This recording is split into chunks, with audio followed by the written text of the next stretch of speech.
So hi everyone, এটা ছিল ষষ্ঠীর আগের দিন সন্ধ্যায়। সেদিন আমি আর মা দিদির কাছে মেহেন্দি পরছিলাম। তো তারপরে ষষ্ঠীর দিন সকালে আমি এই স্যুটটা পরেছিলাম আর দিদি পরেছিল এই কুর্তিটা।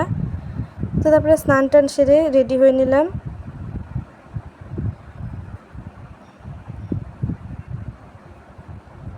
তারপরে দিদিও রেডি হয়ে নিল।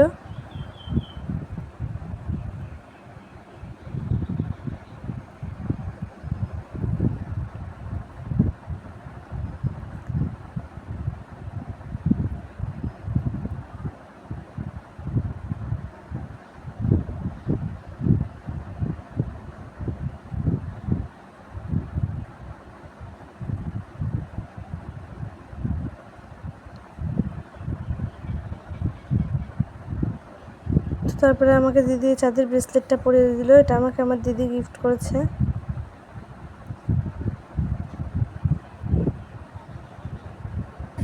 তারপরে তিন্নি চলে এসেছে। তো তারপরে এখানে এসে দেখি পুজো শুরু হয়ে গেছে। তারপরে ছোট্ট বুনুটা এসেছিল, কি কিউট না বুনুটা। তারপরে কাকিমা এখানে পাঁচালি পড়ছিল। সকালে উঠে বাড়ির লোক দেখে ছেলে নেই, ছেলের খোঁজ পড়ে গেল কোথাও। তো তারপরে মা আমাকে টিপ পরিয়ে দিল।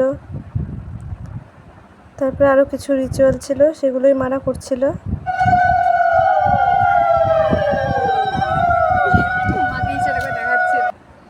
তো তারপরে মা বাড়ি চলে এসেছিল, ষষ্ঠী হয়ে গেছে। আর আমরা ওখানে কিছুক্ষণ ছিলাম, ফটো ভিডিওস নিচ্ছিলাম।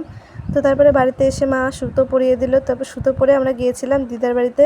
তো ষষ্ঠীর সকালটা তো আমার এভাবেই কাটলো। তো চলো তাহলে আজকের জন্য এতটাই। প্রাইভেট মাস্টার করতে পারবেন